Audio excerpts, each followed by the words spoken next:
in downtown Langley and standing right by where the old, well, once upon a time it used to be Choo Choo's Family Restaurant. Right over here.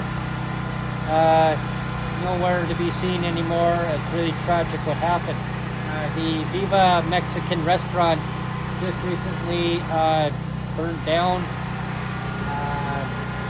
about 5 days ago, apparently.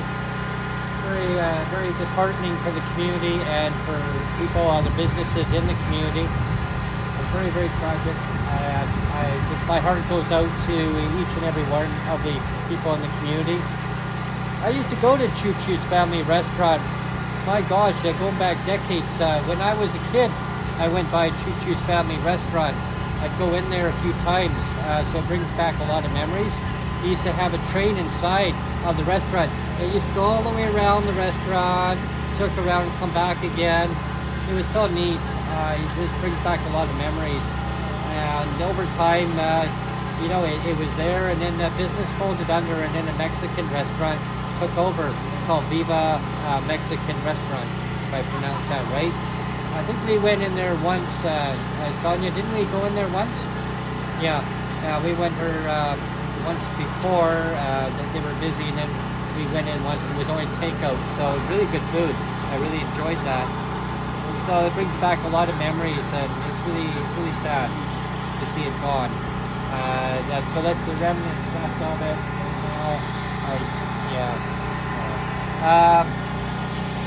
Now going about the Langley here downtown. Well, look what we came across. We wanted to come here for a cup of coffee over to McBurney's Coffee House. Well, McBurney's Coffee House is no longer here. I'm not sure where it went or what happened, because we've been out of the loop. When I say out of the loop, we used to live in Langley, but unfortunately, well, we're not allowed to live in Langley. I want to live in Langley, but we're not allowed to live here. Actually, we're not allowed to live anywhere else where we want to be.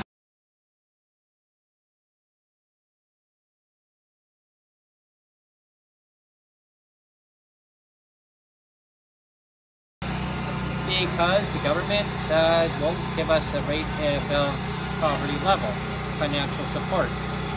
Now, I don't want to get into all about the election stuff that's going on. We got an election going on October 19th, 2024.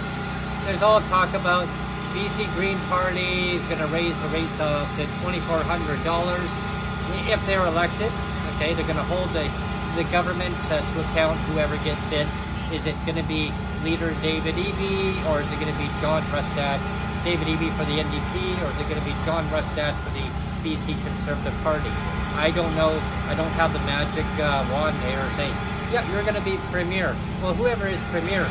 Now, we're going to waiting to hope that Sonjia Personal can hold them account, or any other candidates that are running in different ridings throughout the province. There's 93 ridings.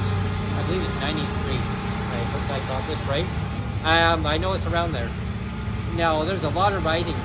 Now, the other candidates, I'm sure that they want to see people and the communities thrive to the best of their ability, put money back into the economy, and that's what you do. You give people money so they can put it back into the economy. But when you're not allowed to live in the community that you want to be in, we've got a serious problem happening here. I remember successive governments way back. Yeah, people should be able to live and be in the community they want to be in. Unfortunately, you know, $500, you can't rent anywhere. You can't rent anywhere for a whole PWD check. $500 is woefully inadequate. The government knows that. I don't understand. They keep Rivers and government keep saying, well, there's more to do, or we've raised the rates 5 times, whatever the magic word is. Let's get the rates up to a standard level. Okay, so that people can actually afford to live and be in the community they want to be in. The average rent right now is no less than $2,000. If you're lucky, you can find one for $1,900.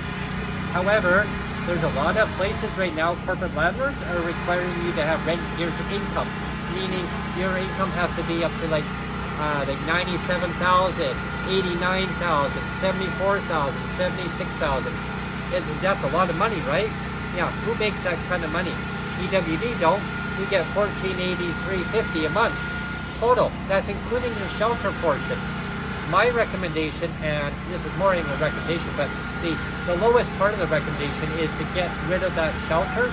The other part would be to modernize the rates, bring it up to a level, because you got one check, you pay your landlord, right? A lot of PWD do not live in subsidized housing, maybe maximum 10%. 8% to 10% live in subsidized housing, non-market, for-profit housing, like under the government umbrella, under BC Housing, right? A lot of them are non-profits, but they're still connected to BC Housing. There's a long waiting list. You've got to meet all the criteria to get into it. Again, I have nothing wrong with hearing a politician saying, or any other municipal level saying, get housing built. Yes, I welcome it. Okay, I totally welcome it. I'm not saying don't build housing. What I want to see is all the regulations. Okay, these are regulations that need to change within the system. It's a systemic barrier to housing. Get rid of the income-based part where it's based on household, because it's very hurtful. It needs to be based on the individual. Okay, it needs to be based on what their needs are. They want housing, get them housing. So if they want to be in market housing, let them stay in market housing. So let's work together. Okay, the key part, work together. Don't be fighting, all this infighting going back and forth. He said, she said, work together, listen to lived experience. Anyway, all my ranting and raving about housing, I want to live in Langley. So let's make this happen. Let's let people live in the community they want to live in.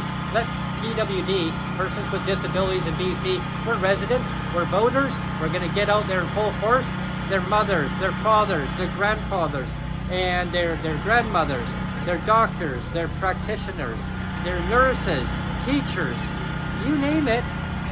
Let's all unite together as allies, and let's let the government, whoever it may be, let them know that you're as an ally working with us as PWD, and let's make our vote count in the next provincial election on October 19th. I'm not telling you who to vote for, but let them know that you care about people with disabilities. You cannot rent any place for whole checkup. Like I said, $1483.50. Those are archaic incomes. They need to be changed, modernized. We can do it. I know we can. Thank you, and have a great day.